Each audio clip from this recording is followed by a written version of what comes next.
Boa noite a todos. Meu nome é Ayrton Monteiro e estou gravando o curso básico de Umbanda do médium Leonardo Montes. Hoje, capítulo 56, Irmandade no Terreiro. Dentro de um terreiro, todos são irmãos. É o que dizem frequentemente as entidades.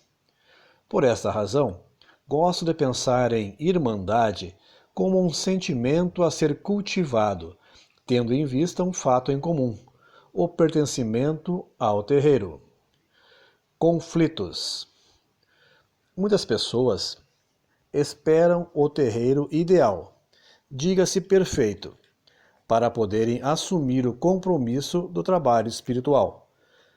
Contudo, infelizmente, elas apenas esperarão, pois não existe, e não existirá tão cedo, uma instituição humana perfeita, e o terreiro não é exceção. Em todos os terreiros existem conflitos.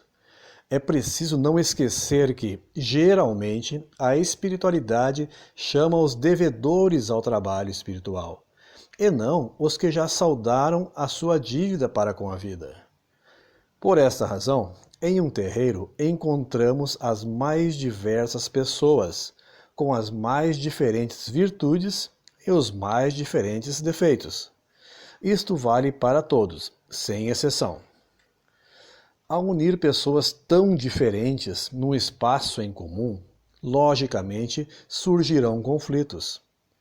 Assim, a discussão não é propriamente sobre a existência ou não de conflitos, mas como administrá-los e, na medida do possível, resolvê-los. Orientar e controlar.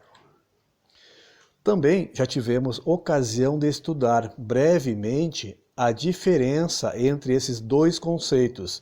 Agora, porém, é a hora de nos aprofundarmos um pouco mais. Orientar pode ser entendido como indicar a direção. Controlar pode ser entendido como fiscalizar a conduta alheia. Cabe ao terreiro, seja através de um dirigente ou de um grupo de pessoas, orientar os membros da casa, especialmente os novatos, no que se refere às tradições, os costumes, as normas e procedimentos, tanto no que diz respeito à organização e das práticas sadias da mediunidade. O terreiro deve ensinar a religião aos interessados de maneira simples, descomplicada e facilmente compreensível por todos, sem jamais esquecer que há uma lei regendo as ações humanas, o livre-arbítrio, que faculta a cada um segundo suas obras. As pessoas são livres para agir e encararão as consequências de seus atos. Assim, não há razão para os dirigentes se inquietarem com o comportamento dos membros fora do terreiro. Afinal, a vida lhes pertence e eles podem fazer o que bem entenderem. Um exemplo.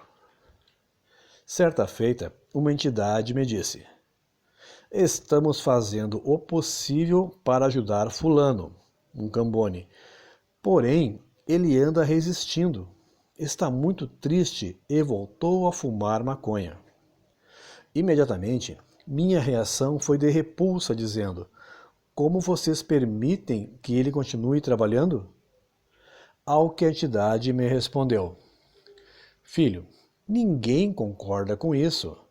Mas antes ele fumar lá fora e a gente socorrê-lo aqui dentro, do que tirá-lo daqui para que apenas fume lá fora.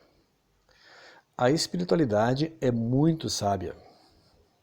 Meu primeiro impulso, sem o menor receio, foi o de julgá-lo, pensando que a presença dele num trabalho espiritual seria fonte de desequilíbrios, ao passo que as entidades mais sábias viam uma excelente oportunidade de ajudar um irmão em desajuste momentâneo. Claro que, no caso em específico, o cambone fumava apenas eventualmente, quando não se sentia bem. Não era uma prática que pusesse em risco o trabalho espiritual que ele executava, e as entidades não deixaram de orientá-lo no que fosse preciso. Assim, uma das formas de minimizar conflitos da parte dos que conduzem o terreiro é compreender claramente os limites entre orientar e controlar, exigindo, sim, dentro do terreiro, que as normas sejam cumpridas e que lá fora, na vida cotidiana, cada um viva como achar melhor, pois todos nós prestaremos contas de nossos atos a Deus e não ao próximo. Os dirigentes. Na internet, abundam reclamações contra dirigentes ou contra a diretoria das casas. Por vezes, essas reclamações possuem fundamento, outras vezes nascem apenas na ingratidão. Seja como for, precisamos refletir. Já tivemos oportunidade de estudar que os dirigentes são pessoas comuns, recheadas de problemas e dificuldades como todo mundo, porém com um pouco mais de responsabilidade, a de conduzir um trabalho espiritual. Infelizmente, muitos dirigentes comportam-se como se fossem reis, exigindo lealdade e subserviência, como se tratassem com vassalos e não com companheiros de jornada.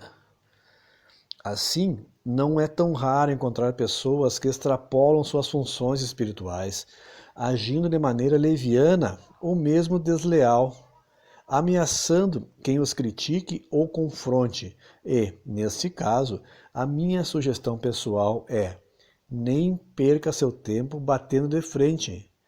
A vida passa depressa demais, e enquanto você perde tempo reclamando do que seu dirigente deveria ser, o tempo para que você seja algo acaba se esgotando.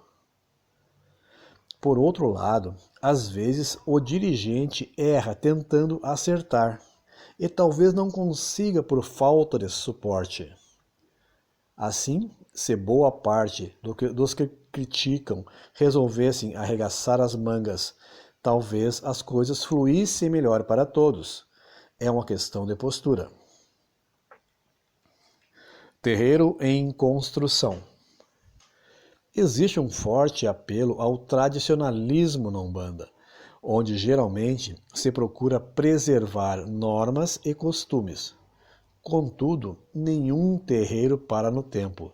As relações e práticas são reinventadas o tempo todo. Assim, o meu conselho, tanto para dirigente quanto para trabalhadores, é: vejam o terreiro como um organismo vivo, crescendo, se adaptando e evoluindo conforme as necessidades do cotidiano. Por isso, procuremos sempre estar abertos às sugestões que chegam de todos os lados, avaliando as opções e mudando, se for necessário. Se todas as pessoas que fazem parte de uma casa se sentirem responsáveis por sua manutenção, quem ganha é o próprio terreiro. Resolução de conflitos. Em um espaço religioso, o que nunca nos deve faltar é a tolerância e o diálogo, especialmente entre os mais difíceis, que, frequentemente, são os que mais precisam de atenção e cuidado. Assim, a obtenção da irmandade se adquire com o exercício da fraternidade, através do exercício da tolerância, do respeito e da boa vontade em todos os níveis nas relações do terreiro. Quando alguém veste o branco, se coloca como trabalhador espiritual, o que nunca deve esquecer é o compromisso assumido e a razão de estar ali dentro. Se porventura a convivência se tornar difícil, é este sentimento que deve guiar o coração do trabalhador, enquanto seus olhos não enxergarem uma solução pacífica. Se todas as pessoas cuidassem dos próprios afazeres, colaborando umas com as outras, por espírito de serviço, as diferenças seriam colocadas de lado e o terreiro poderia se tornar verdadeiramente uma segunda casa para todos. Portanto, diante de conflitos, quaisquer que sejam, busquemos sempre em Deus, com o auxílio das entidades, as soluções justas, a fim de que possamos produzir e, produzindo, ajudemos a melhorar um pouco este mundo. Quando um terreiro fecha, é uma luz que se apaga na terra. Aqui encerra o capítulo 56. Muito obrigado a todos e até o próximo.